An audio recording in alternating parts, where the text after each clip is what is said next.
Hey guys, it's Eric from Team Rec here. I just got 4th place today at the Winnipeg Regional Qualifier. I played Fire King Snake Eye. My overall record was X1-1. It was 7 rounds. I just played this deck because I think it's the best deck. There's really no cute explanation here. I just wanted something that would perform, and it certainly did. I'll just jump right into the profile, do shout outs and all that after. So I'll start the Fire King engine here. I just played the 6. I was watching Bobby Brown's profile yesterday. I noticed he cut the Sanctuary, and I was thinking, hey, that's pretty smart. I think that card kind of sucks, and like the power level of this format, you can't even afford to have a card like that in your deck. I know it synergizes with the Snake Eye cards, but I think keeping this as trim as you can really benefits you, because you need your hands to be custom, and you don't need weird cards. But these cards just push really well, so I like it. And the Kirans are just another way to, of course, resolve your Snake Eye cards in addition to the cards like Crossout. So helps you play around things that the pure build doesn't do as much in their setup. And then I'm on 3 Witch, 1 Flamberge, just because we're doing the Fire King version here.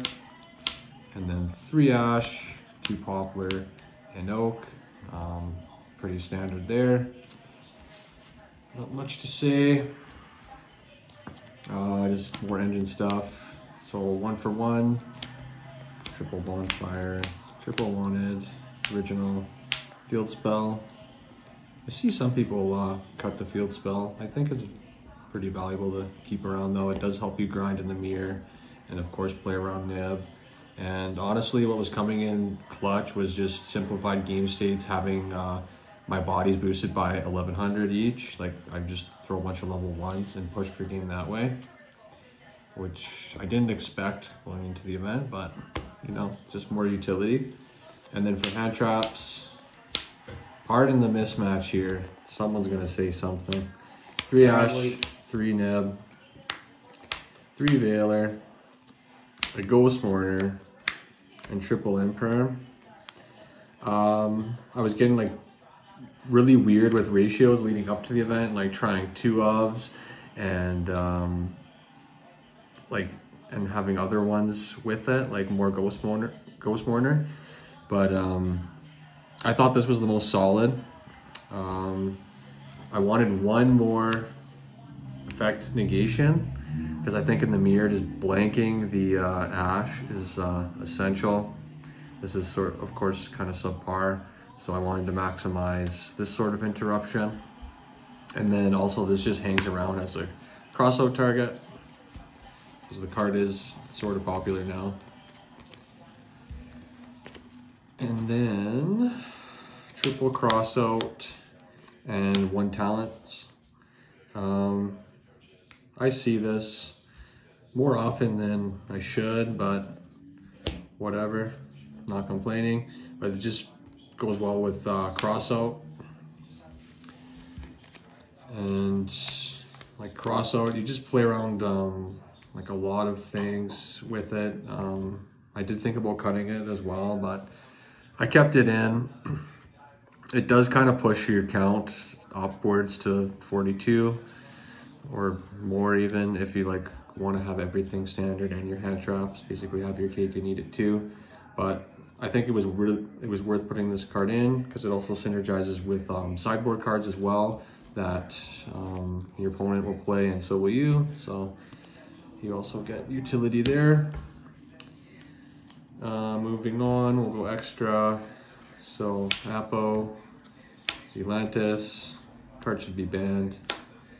Raging Phoenix, Ambluel. I just decided to keep this in. I see people cutting this too, but I really like this card. It's something good to end on when it's like in simplified game states as well. Like just ending on this, I think is vital, because you don't want to just use this up right away and make an awkward Zealantis board. Sometimes you just need to clear the princess off, and that's a good way to do it with your other body that you probably do have. And then I'm on 2 princess. I was like low-key worried about Kashtira. Don't know why. But I think 2 is really good for the grind, and this card's insane. Like, it's way better than like a lot of other options as like a link 3 or another slot. So went to 2. Heat Soul. I only really played with this once, but when I did, it did help me sort of get follow-up and you know, hang around in that game.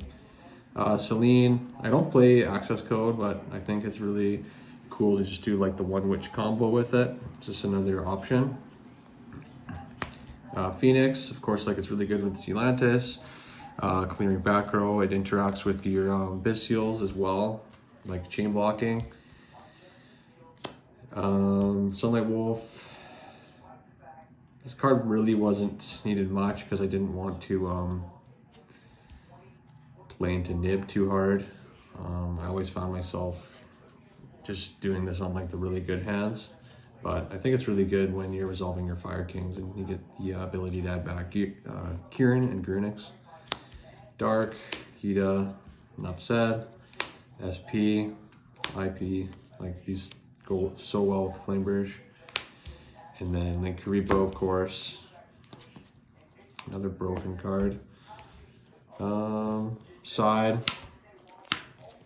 These are insane. The bodies synergize so much, even when you don't resolve them normally. Like one game I pitched this off 1-for-1 and was able to get it back into my Spell and Trap with Flameburge and then send it. And it still triggers if you send it like as a continuous spell. It just has to go Field to Grave. So just like cool stuff like that. And then this also helps you against really strong decks that you'll see at tournaments like Branded and Voiceless. And the bodies just help you push for damage. Makes this deck a lot more aggressive than it already is. I played another Flameburge. I just wanted the option of going to a more like quote unquote pure build. I would just side out like the 6 Fire King cards and make my deck like a little bit more generic, I guess. And then I would just side more hand traps. This is obviously crazy into a variety of decks, like Branded, even Voiceless, of course the Mirror, and then another targeting negation to, you know, blank the Snake Eye cards. I played some Power 1-ofs. Well, I guess this becomes a 2-of when I side it in. Just for playing the Mirror and just decks that put up big boards. You just take things, and you always want to have face-up cards to resolve your Snake Eye cards, and you don't want to use your own a lot of the time because it will put you behind on advantage, but if you can do it while you're breaking the board, awesome. Duster. I was actually on 3 summon limit, but I decided to just go into another Duster. I would just figure that I would see this when I needed it, and if I didn't, I could probably still put up a good board. So I didn't want to get too greedy and rely on that as a crutch, so I just wanted to have a little bit more board break, and this really helped me when I played against Pearly. I was able to wipe out his recursion cards because he did not protect them with Happy, so I was able to break the board with that. And then 3 Cyclone.